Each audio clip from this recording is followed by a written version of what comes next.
Welcome to Hello You. Yes, you. The podcast that opens up the full spectrum of mental health like never before. We're not here to skim the surface. We go deep into every corner of the human experience. From international athletes to high-powered CEOs, everyday heroes to global change makers.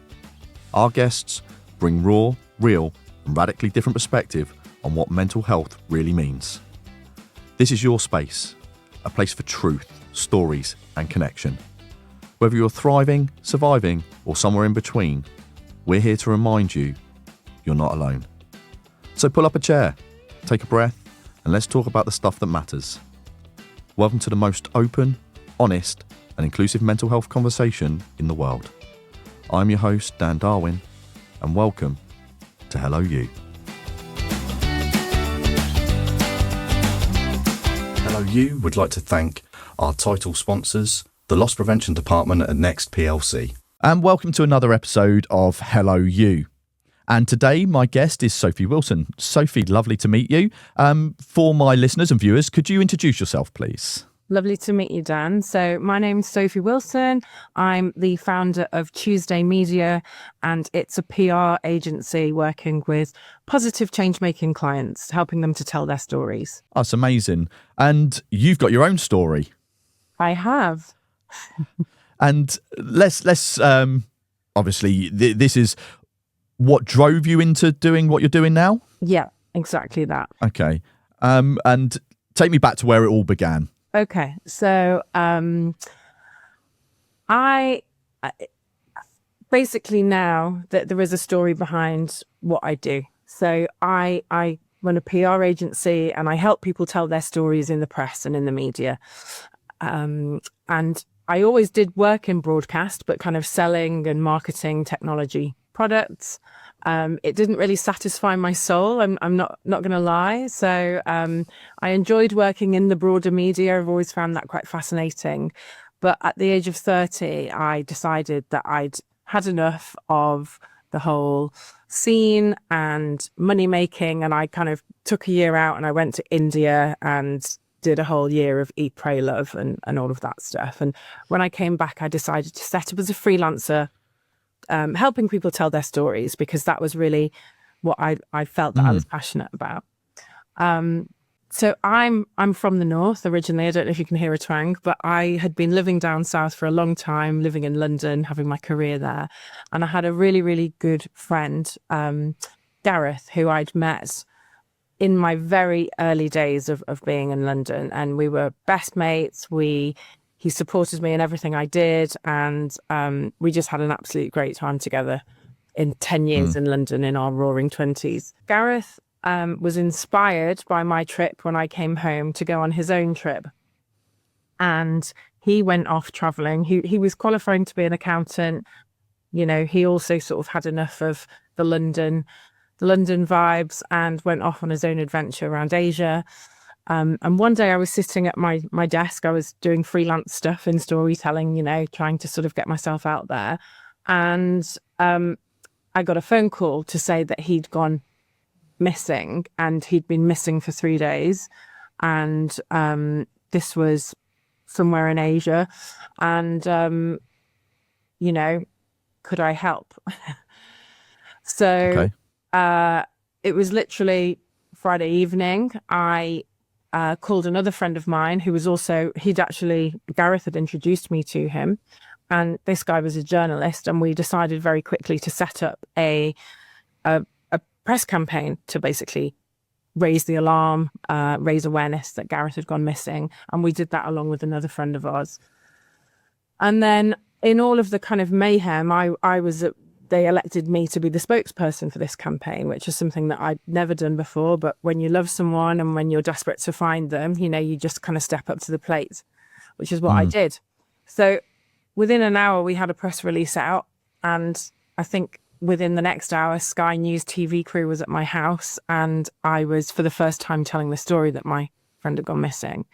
And from there, I think over the next 10 days, we rarely slept. We set up a temporary press office in a warehouse in Shoreditch where my friend was living. And I estimate I took a couple of hundred broadcast interviews. I can't remember how many, but I was on the couch on Good Morning Britain. I was sitting on the news desk of BBC News. You know, you'll be so familiar with that studio. It was very surreal. I was just in a taxi driving around London, going from ITV to BBC. I was in the dressing room, the green room for Good Morning Britain, and then being interviewed by all of the major radio stations. And we just did absolutely everything we could. We just pulled out all the stops to get a search and rescue effort going. And what year was this? 2015. 2015.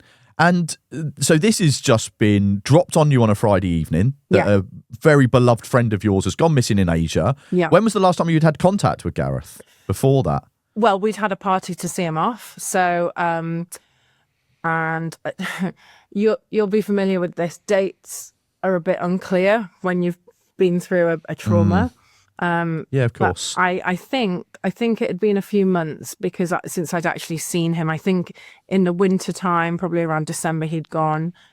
I may be wrong about that. And we'd had contact a lot on Facebook Messenger. But the last time I'd seen him in person was a few months. This character from your life, a beloved friend, and obviously friendship knows no bounds around times and dates and stuff anyway, does it? Well, so those things surpass time with good friendship. So you suddenly had this happen to you, and I'm guessing the next 10 days is a whirlwind then, from what you described. Yeah. What's going through your brain? What are your thoughts at this point? What do you think has happened? What did you know?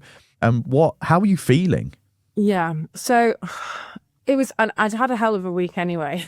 And I was sitting there kind of looking forward to the Friday, pint in the pub at the end of the day. And this dropped. And I think, honestly, I just became whipped up into an absolute frenzy of, we've got to find him. So he'd gone missing. He'd made lots of friends because that was who he was. He was just such a sociable, wonderful human that everybody gravitated towards him. And he'd gone off for a walk, which was a simple, easy walk, and around a waterfall, a walk that, tens of thousands of travellers do every single day. And he hadn't come home, and he had an appointment, he had a meeting, he was going to meet somebody. And when he didn't show up and when he didn't come home, that person had the nous, this fellow traveller he'd met, to kind of look people up on Facebook and contact his friends and family back home.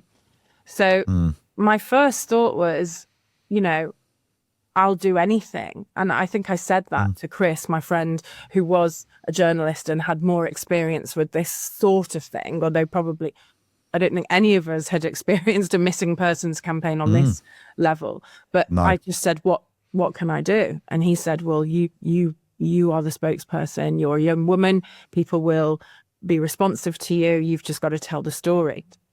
So I had a huge responsibility and I wanted to get it right, but I also didn't want to waste any time. And I think the three of us, and that then, we created a Facebook page, we created a hashtag as you did back then. And we just contacted anyone and everyone that might be able to help.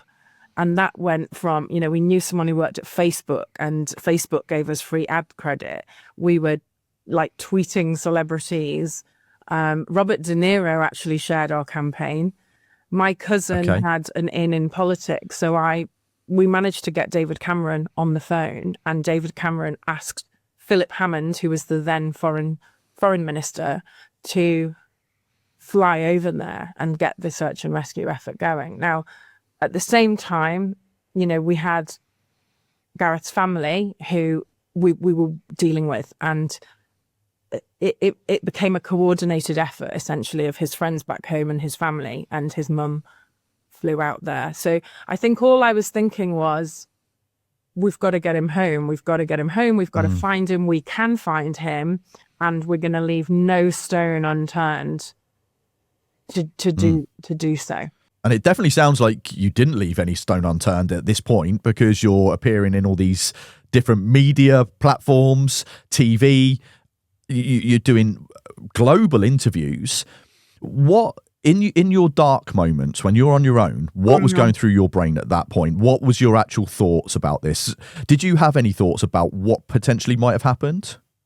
Well, yes, lots of thoughts. So he'd gone missing in jungle, and it was rainy season. So there was thoughts that, because we were kind of consulting experts on the topography of the place, and Yeah. all kinds of people like it's such a whirlwind, and theories kept coming up, as these things do, so one theory was that he'd fallen and broken his leg, and he was stuck in a ravine. One theory was that he'd been bitten by a poisonous snake, because there was kind of, creatures of that type in that place. It's a jungle, yeah. So, but I think I had hope and faith to begin with, because he was a good lad. He was a sensible lad. He wouldn't have done something stupid. He had nous. The place that he went missing, he could have found his way out. But as time ticked on, if I stopped, the darkness took hold of me. And, that was, I vividly remember, it sounds silly, but I do Reiki, like Reiki healing. It was something that I used to do a long time ago. And I decided, I was just sat in this beanbag feeling totally helpless. And I was like, I'm going to kind of send these healing vibes. And I got an image back of him, like in muddy water, like not being responsive. And that was such a dark thought. And I think because I was working constantly with Chris and Joe, if one of us slid down, the others would pull them back out. But as time ticked on and he was missing for a further 10 days, by that point, half of his family and friends had gone over to the place he went missing. Half of us were here.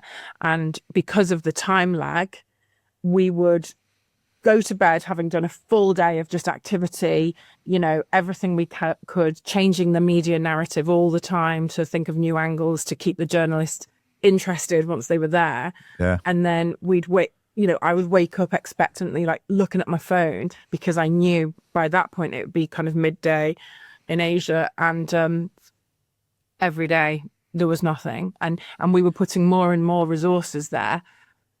And the hope was fading, and that was really hard. So there's multiple things here that I'm thinking, how hard must it have been to keep that hope and that positivity? Also, the great community that have come together to try and find Gareth makes you believe in humans again, that we are a community and we do like to work together. That's always, I love that we will all band together as a community when times hit. Yeah. But how do you keep his family positive? Because they're obviously looking to you as well, aren't they, as the spokesperson? Yeah. I think they were partially on autopilot, and I don't want to speak for them, because there are obviously individuals within the family, and individuals all felt and reacted differently. I think everybody was just fully on board and wanting to support and do everything. I guess all of that stuff fell out with the result. So I do distinctly remember the day that I think I was back home by this point. I think I'd left the warehouse and I was back home, and Philip Hammond had flown over there. We'd had David Cameron. We'd had so much media coverage. The whole world was talking about this story. It was like number one on the media headlines every single day. And the result of Philip Hammond going there was that the authorities in the country that he went missing in actually started to take action, because that was what we were calling for. Get some boots on the ground, get some resources, get a search and rescue operate, a proper one, find him, bring him home. And were they not doing that before? They weren't doing that before. So hence some kid who was in a hostel had contacted us to let us know he's gone missing, and also frankly the accommodation where he was staying, the place that he was staying at, had sort of neglected their duty of care. So there was lots of people to call on to try and stimulate a proper rescue effort. And when we'd done that, so we got all of that, we got the search and rescue team. Well, we didn't, but our efforts to lobby the media and lobby the government and lobby the Asian countries' government to do so, we then just felt totally helpless. And when I didn't have anything to do, I started to slide massively mentally. And literally, to your point about community, my phone rang at that exact moment and Chris was saying, how are you doing? And I was like, not good, mate, because now I've got, I'm an action person. If I can be taking action, I can survive. But if I just have to sit and wait, it was just the worst feeling ever. Do you think that's a human thing, isn't it? Right. And I always say to people, thoughts are good, thinking is bad. When we're left on our own with that thought, it becomes thinking. We can't take action. There is nothing for us to do apart from wait. Wow. So we're left alone to think. And at that point, you do start to struggle and you do need someone else, don't you, to come and support you and say, yeah, okay, how we're going to move forward. But for me, one of the questions that I've got before we move further on is in this initial period when he's first gone missing, and you've got all of these high level people, names like David Cameron and Philip Hammond getting involved, these global interviews, you're feeling the pressure of trying to keep this hunt alive. Yeah. Obviously feeling the frustration from Asia where they're doing nothing. Did they just see this as another traveller that's wandered off, or I don't know, how did they view it? What were they feeding back? What was the general feeling there? So this was a really interesting one, and I learned so much from this experience. So essentially, yes, just another traveller, and you get the good when you put a story out there to the masses. You get the good, but you also get trolled, and I had that experience of people making horrible comments about my friend, in response to the articles and we all know them, the tabloids and everything else. And, there was like, oh, well, he serves him right, gap year kid and all this going off.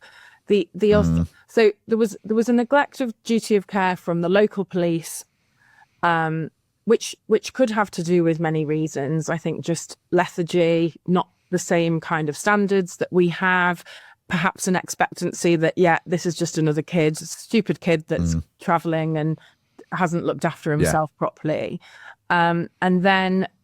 But then because we'd put pressure via the media and the UK government acted, I learned particularly in certain Asian countries, they don't want to lose face.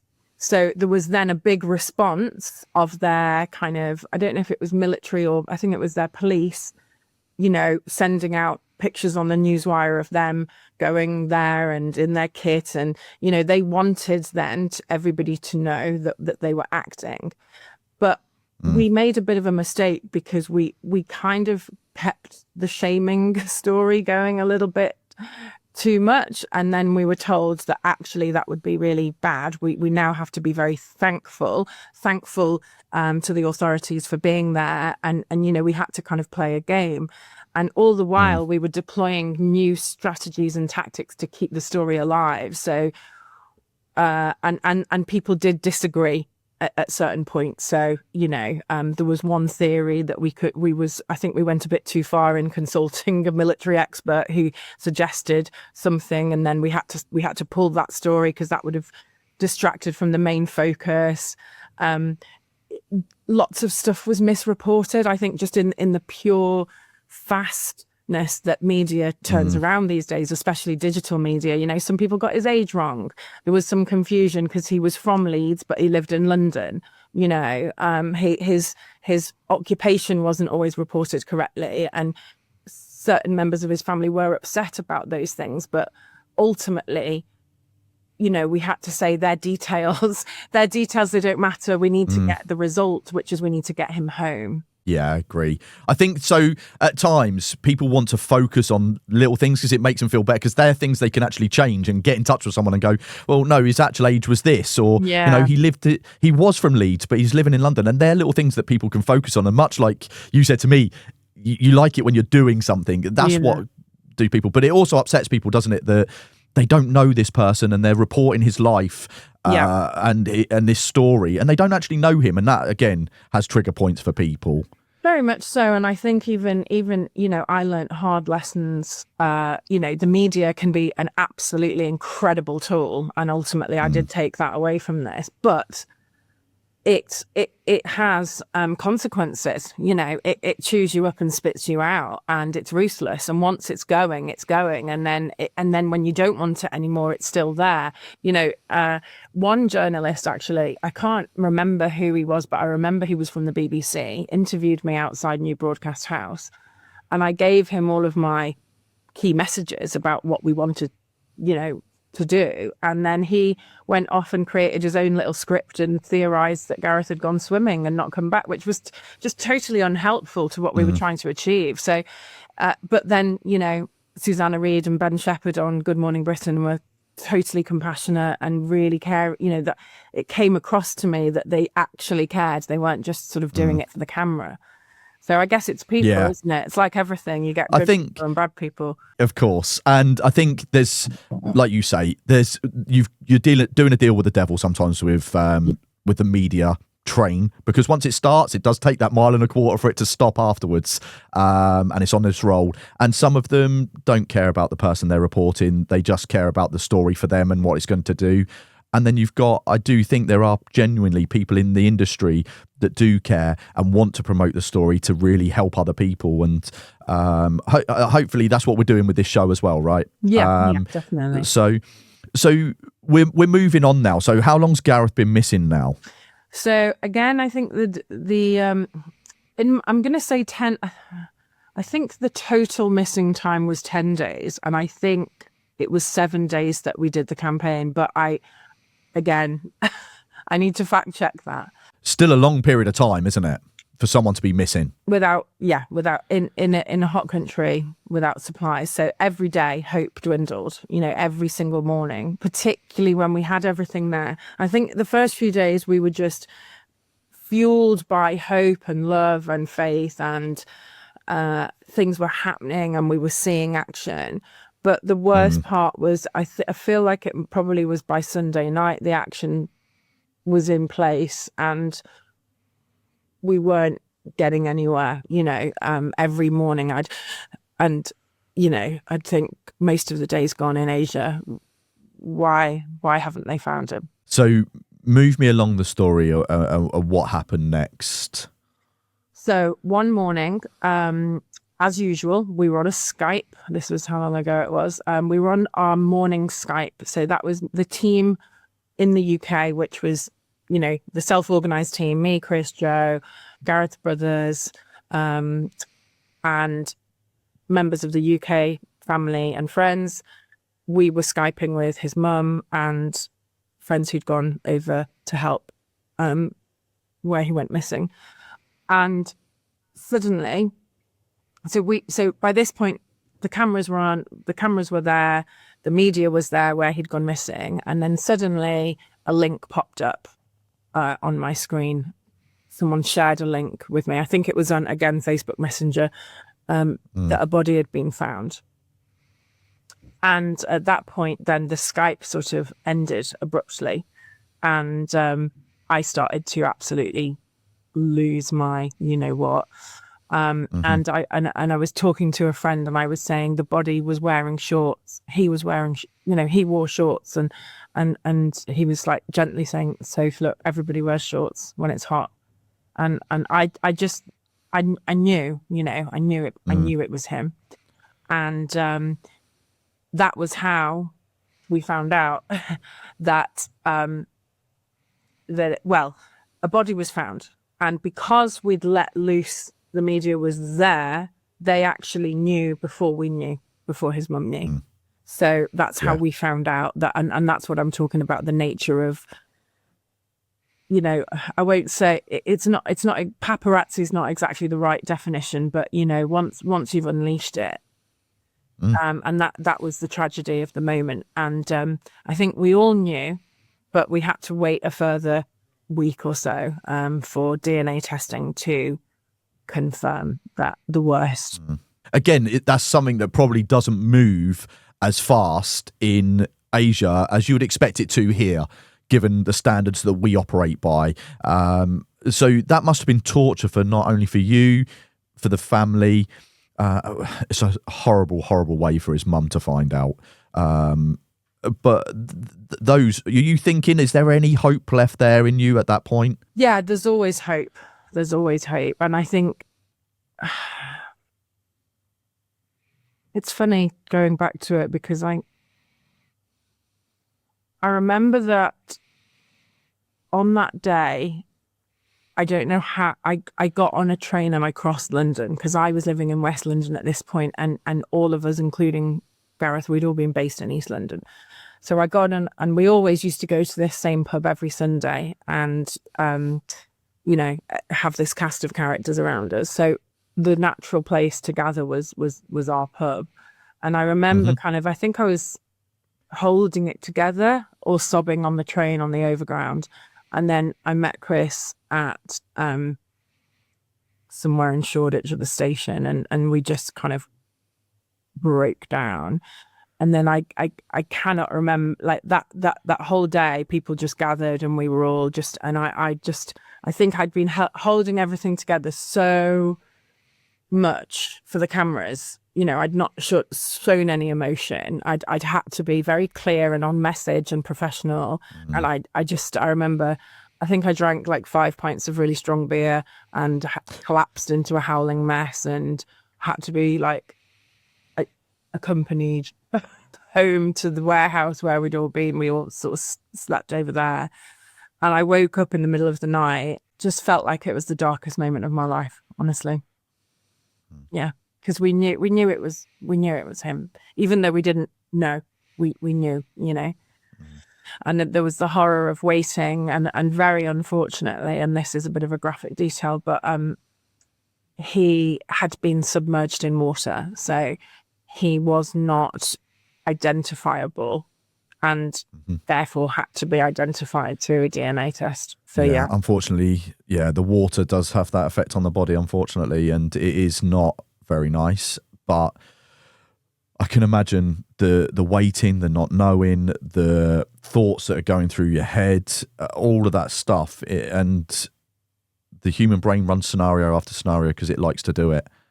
And I can only imagine the torture that you must have been going through and his family must have been going through at that time. What happens in the days after it's confirmed that it's Gareth? Actually, that day, I think that's kind of when the horror all started, really. So on that day, I wrote a post on my Facebook account, I think not realizing that it was, in fact, it wasn't open. No, it wasn't open to the public, but somebody I knew, somebody who'd been a good friend of my ex-boyfriend, was a journalist at Sky, and he quoted my personal Facebook page to Sky News, which just felt like a horrendous invasion of privacy. He'd also sort of been trying to glean details from it. So that felt like a horrendous betrayal. And then, of course, my phone didn't stop ringing because the media wanted a response. And at this point, I took the cue from my friend Chris, who said, look, we've done now our job. So we just need to kind of, the family needs to release a statement and we need to step back. So, but it was it was a lot. It was very overwhelming because I was being contacted by every person wanting a reaction from me. So I couldn't spend that time just being with friends and processing. Yeah, and we need that time. Grief is, and I've said before on this show, grief is one of the strangest things to process and deal with. I think we as humans understand death is inevitable. It is going to come for us all, and we can't. But when we lose someone very close to us, someone that we loved, processing that we're never going to see them again, we're never going to hear them again, we need time. And it takes time and a different amount of time for everybody. And we move through these stages, the stages they always describe. And I still say it now with my dad. I've jumped around those stages and I still haven't processed it nearly 2 years on. And, when you're being hounded as well, how do you deal with it? How do you deal with it? How did you try and mentally switch off? Did you have the chance to? It was very difficult because it wasn't just a case of a straightforward grieving process. There was a number of hoops to jump through. So first of all was the formal identification of the body. And then because there was various inquests, it was over a year until he came home. And I didn't know this. I knew it in theory, right? Everybody kind of talks about funerals being really important, and they're a point that you need to process. Lots of cultures have funerals very quickly for practical reasons, but also I think for emotional reasons, it helps you lock it in that that's happened. Totally agree. And I never knew how agonizing it would be to have to wait. And it was over a year until the funeral. And during that year, there was such a horrendous, I would say, fallout from the campaign. You know, everybody who'd previously been supportive then started to see it as exploitative. I had just overwhelming feelings of guilt. Somehow it was my fault. It was my fault he'd gone traveling. It was just guilt. Like, guilt was a huge kind of grief reaction now I see with 11 years of hindsight, but it has taken me until now to be comfortable sitting here talking with you on a podcast and not feeling like I'm exploiting what happened to me. You know, it's still something I struggle with. I think we went through this whole media thing earlier, and the pros and cons of it, the benefits of it, but the negatives are certainly there. And we're very fickle as well as humans. I think that we're quick to get on that train to help people, but we're also quick to get off of it and start pointing the finger at somebody else. And it becomes the hardest thing, I guess, for you as well, is that all of the stuff that you were doing to find Gareth becomes old news. Yeah. And people were just like moving on to the next thing and the next thing. And you're trying to grieve and you can't catch up and understand all of it because it's this whirlwind of 10 days or that sort of time frame. Yeah. So much has happened. Processing that's enough, let alone processing a death at the end of it, I guess. Well, exactly. And a lot happened. So to your point, yes, the media moves on very quickly and brutally, and then they'll say what they want. You know, there was speculation surrounding the circumstances of the death, which is still unknown. And then, of course, there was a year of inquests. And during that year, I literally broke down. You know, it was a year of exposure for me. I mean, I've always admired, I know you're a former police officer, I've always admired people who can do that job because I'm extremely squeamish about anything to do with death or bodies or anything like that. And yet I was being sent copies of the forensic report, which I won't go into, but they gave me night terrors. I was screaming in the night. I was freelancing for an organization who then asked me to go in-house for them, and they were making very unreasonable demands of me, including they wanted me to go and to fly to the airport where his body had been flown through days before to attend a trade show. And I was just like, no, this is totally, I can't do this now after what I've just been through. I can't, which is very unlike me because I'm a people pleasing, like super professional always, but I knew I'd reached my point of I cannot do anymore. And long story short, the boss said to me, well, you know, when my dad passed away, I had to go and do a conference and I did it because I had to. And I just thought, you know what? No, you're not for me. And I walked away from that job.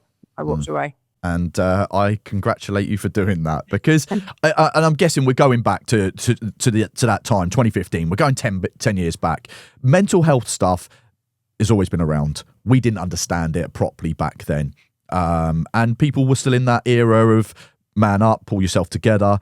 Yeah. And there isn't the consideration that amount of trauma, what it does to your brain. And look, no matter what role you do within frontline, my daughter's an A&E nurse, I don't think you ever get used to what the human body is. I've had to process it in my own way for my dad, and I believe that we are all we're all universal beings living a human experience is the way I see it. And this is a suit that we wear around to allow us to experience this life. And for me, that's how I see it. And when someone passes away, their soul goes back to the universe and the suit returns to the earth. And that's the way I've had to deal with it to process it. Yeah. But I don't think you ever get used to that. And certainly there is no guide to get used to it. So you getting those photos would have done some serious damage because it's a friend, it's someone you love, and now you're seeing them in ways that we shouldn't be seeing people. You know, so the impact that would have had, and I don't defend anyone from 2015 or that sort of time frame, but the understanding wasn't there, and there still is a lack of understanding, if I'm honest. And I don't see this as you exploiting anything. What I see this is someone telling their story of something that they've been through, a journey they've gone through, to help others that are experiencing trauma in different ways. And you are doing a positive thing by sharing this story, sharing what you've gone through, so people can listen. People will resonate with parts of it. People will feel less isolated. People will join communities and get support, all because you're sharing this story. And I'm sure anybody involved in that side of it would think exactly the same in all of the efforts that you've put in and how you are doing this now. Look, we're always going to have haters. People are always going to be jealous. People are always going to want to say their bit and make themselves famous for 15 minutes over a comment. That's the downside of social media. But I honestly think what you've been through and how you dealt with it is admirable. And you sharing your story is admirable too. And it will inspire a lot of people. Thank you. How is it now? How are you now? How is your mental health? How have you learned to cope? I'd say that now I'm good. I'm at a place where I can talk about it in this way. And I still feel those pangs, and you've just reassured me. And I hope so. I hope it brings people hope, because grief does weird things to you. But grief, I think, when it's quite a brutal death, an early death, an unexpected death, an unexplained death, that kind of thing can splinter you. And it splintered the relationships of our friendship group, of his family. Like, everybody went through a period, I would say, of utter madness after that. And it really took, I had some really great therapy on the NHS. I did like an 8-week, very specific, targeted grief. It was just very boundaried around that one particular issue, sort of saying goodbye. I felt that despite everything people might think or say, I knew Gareth loved me. I knew I loved him. I knew he was cool with it. And that kind of kept me going, and still does. And years later, I moved to Brighton, and a dear friend of mine sent me a book. And it was called, it's a book by Mark Matusik, and it's called When You're Falling, Dive. And I just love that analogy that you're like in free fall and then you kind of take control of it. And after I walked out of that job of misogynistic, horrible free fall, I saw a job advertised in PR Week for a top London agency, PR agency, top job. I'd loved working with PR agencies, but it's quite difficult to get into as a profession. You have to work your way up through many different job titles. And I just was so kind of inspired by the fact that I'd been able to tell the world that story and create that action. I applied for the job, not thinking in a million years I'd get it. And I got it. And I worked for 4 years with a former newspaper editor. And at times it was very triggering. I'm not going to lie, that stories would come up, including our story came up sometimes, and I had to kind of run out of the office. But, I've also gone on to work with families who've been affected similarly by somebody going missing, and I've helped them through the process. I've prepared them. I've given them what I didn't have, in the support emotionally and professionally. And I've gone on to found my own business, which specializes in helping to tell the stories of positive change makers. Because one thing I learned from this was stories move people and people create impact. And actually, it can be an incredible force for good if you work with it in the right way. I couldn't agree more with that. I think look, everybody's got a story to tell, and life is very, very hard. I think we tell these stories to help each other along the way. We can't all experience the same thing. Our perspective on life is different, but we all do resonate with certain things because we are human after all, and we all experience emotions. And we just have to understand that sometimes those emotions don't isolate us. They should bring us together. And I think you helping people, it gives me true belief that everything happens for a reason. And when you drop that stone into the water and it ripples out, because your story now has helped so many people and you're helping people. So that ripple effect, everybody's life that you touch is touching somebody else's life, and it's helping them and helping them get through what is really difficult times. And certainly losing a loved one, you know, from being a missing person to someone who's passed away, helping the family through that process using your experience is something that inspires me, because I try to do that with my lived experiences. But I'm sure there's people out there thinking, you know, do you know what? My story is worth telling and it could help people. And I really hope that it does give people their voice. And I am glad that you are not feeling as guilty anymore. I know it won't ever go completely. It won't. It sit there. But your story needs to be told and it needs to be heard, and it will help so many people. Yeah. And I think, you know, he's proud. I know Gareth's proud. He always really supported me in my business initiatives. I mean, we did lots of crazy things like art galleries and film production. We did all these kind of crazy things in our 20s in London.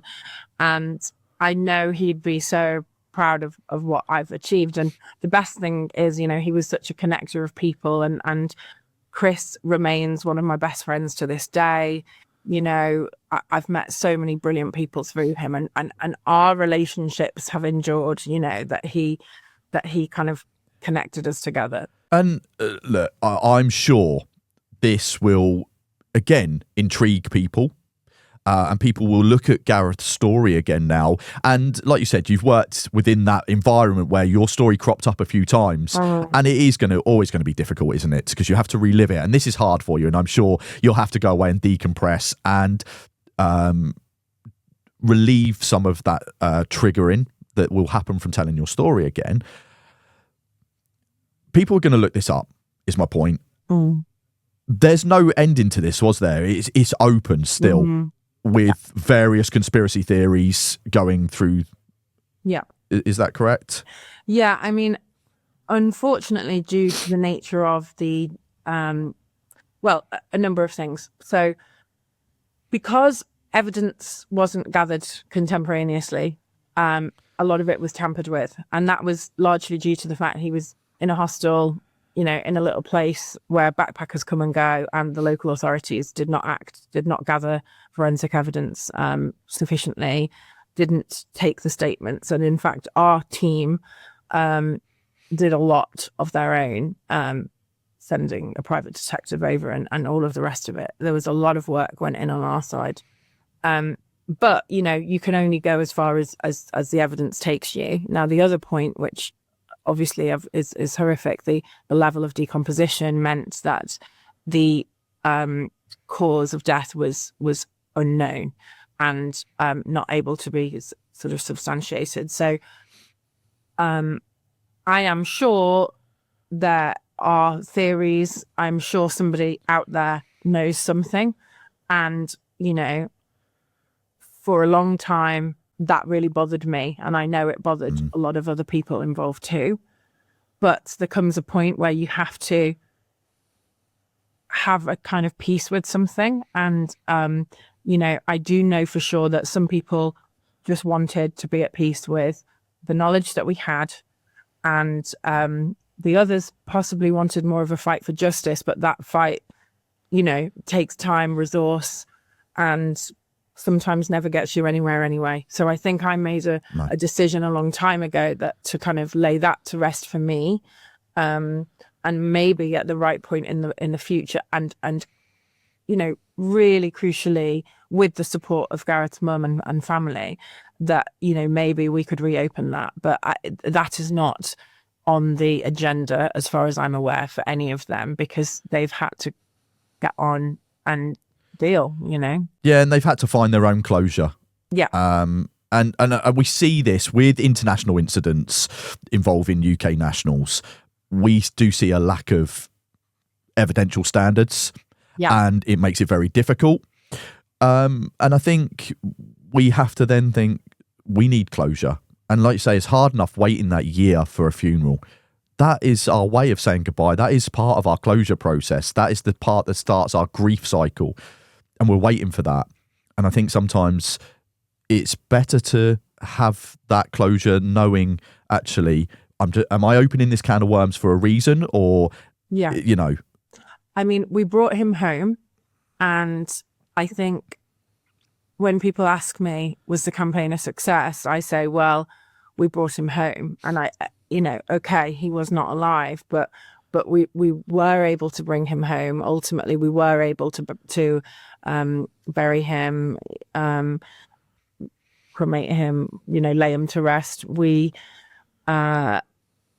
His best friend from childhood actually did an amazing speech at his funeral, which of course was broadcast, and all the cameras were there as we got out of the cars, etc. But he did this beautiful speech in which he said, that we built the campaign and the response, the global response to Gareth's story, that we sort of built a monument to him with that. And I think we really did make the world fall in love with him as we loved him. And that is my comfort and my solace, is that we were able to do what probably not a lot of people would be able to do. And I do feel that the reporting of UK nationals internationally changed actually after that story. I think they got a lot more attention and airtime, and there was that, sad case of the young people in Thailand that got a lot of publicity. And I feel that it kind of became a blueprint for how to do things properly. But then we also saw again, I found the Nicola Bulley case extremely triggering when she went missing and down by the river a few years ago, because the world had moved on so much, and technology and internet sleuthing had become such a phenomenon. And also the police force in charge made a massive communications error in the detail that they allowed out. There were so many things with that went wrong. It was very, very triggering for me. But I was grateful that, we didn't have that level of involvement. The public, I think ultimately, I see what you did as a success, because like you say, you've allowed closure. You've brought Gareth home. Yeah. There are so many families out there that have missing people that they never know. Yeah. And some of them, it destroys them and destroys their life for the rest of their life. Yeah. And they can never move on. So was it successful? I think you've got to say yes. And you've given closure, and you've allowed everybody to be able to say goodbye to Gareth in their way. And like you say, share who he was to the world. Yeah. And that's a win. I think that's a win. Without that, there's a lot of people without that closure. I do think we operate in a world now where, there is so much technology. It does make it a lot harder. And I think you used what you had back then. Now it's on a different scale. Yeah. It is on a different scale. But it brings me nicely into the last bits I wanted to ask you, really, is for people struggling right now, you must have set coping strategies. And I know they change from people to people because we all need different things. But what would you say to someone that's struggling, going through something very similar to you, or going through grief? What sort of things really helped you, and what things still really help you? Mm-hmm. Well, I want to acknowledge your pain, first of all, people who are suffering. I think it's really important to be seen and felt, empathy. I feel it. I've been there myself. You're not on your own. The thing about people going missing and never returning, that is a deep, deep pain that you cannot get over, and I had an insight into that pain when he was still lost. And I honestly, I don't know how people like Madeleine McCann's family continue, because that is one of the hardest things ever. But they have hope and they have faith. And I think it's always really important to have hope and faith. And if you can't have it yourself, maybe this is a part two, but I actually got ill with COVID and I was sick for 2 years, around about 2020. And I was fearful that I would never be able to live a normal life again. And one of my best friends said to me, I have hope. I'm holding this hope for you. I know you can't see it right now for yourself, but I'm holding it for you. And so reach out to people, to have somebody there holding that hope for you when you can't hold it yourself. That was such a comfort to me. That was such an incredible comfort. So for me, very much it's people, support, empathy, knowing that someone's seeing me in my pain, even if they're with me through my pain, is really important. But not everyone can give that. I recognize that. So you sort of have to go to the people that can give you that. I think now managing mental health is harder than ever because we're just constantly in a world, I think you said it before, we're just not designed to be in. We're not just, our nervous system is not designed to have pings and notifications constantly. So I try and have tech off. I mean, especially working in PR, especially working in media, where pretty much it's a 24/7 news cycle, and mental health is a big struggle in our profession. You need to take time away from that, because we're just not designed to do it, and allow your brain to be expansive. I like going into the garden of an evening, get away from my kids and my partner, get away from the tech. And I think, I'll say it, I'm on antidepressants and anti-anxiety. I have been for a long time now, since what happened. And I can't see myself not being on them because they sort of make me better. And why should you be embarrassed about that? You wouldn't be embarrassed if you're taking it for a physical condition. So why the mental health? And then therapy finally is very helpful, I think, to truly process that stuff and put it into your amygdala or whatever the thing is, EMDR, whatever it is. Very good. There's lots of stuff there. For me, hope, if you give a human hope, that's the key element that we all need. If we lose hope, what is there left? And I think there is always hope. You can't always see it, but if you hope, it can materialize. I think you're right. I always say antidepressants, look, I've been on them. I've used them. I'm not on them anymore. I was one of the people that, do you know what? I said, I'm not going to live my life this way. I found other ways of doing it. But I always say, if that's what gets you through day to day, then that's what you need to do, because you need to be a functioning part of society. You need to be part of the human race. And if it gives you that, then that's amazing. And we should be open. We tell everyone when we're on antibiotics for whatever infection it is. So why are we not doing the same for antidepressants? It's just a medication. That physical and mental health are the two things, they go to entwine. We've got to look after them both. And if that involves medication, then so be it. And I will massively advocate therapy. EMDR, absolutely amazing. Moving it, into that hippocampus, into that big storage unit we have where it says, this is fight or flight stuff. This is what I need to do to protect myself. Amazing. And do you know what? Listening to your story today is inspirational, really is. And I think I am so lucky to have had you come on as a guest. It has been a great conversation. I appreciate you coming on. Thank you very much. Thank you. Thank you. And that brings to close another episode of Hello You. And if anything today resonated with you, made you feel something, then look us up, subscribe, and listen on all major platforms. Thank you for listening. Thanks for being here, and thanks for being you. This was Hello You, where real conversations create real change. If today's episode moved you, challenged you, or simply made you feel seen, then share it, talk about it, and be part of the ripple. And remember, no matter where you are or what you're facing, you're never alone in this. We're building something together, and there's always room for you. I'm Dan Darwin, and until next time, be kind to your mind, be kind to yourself, and hello, you.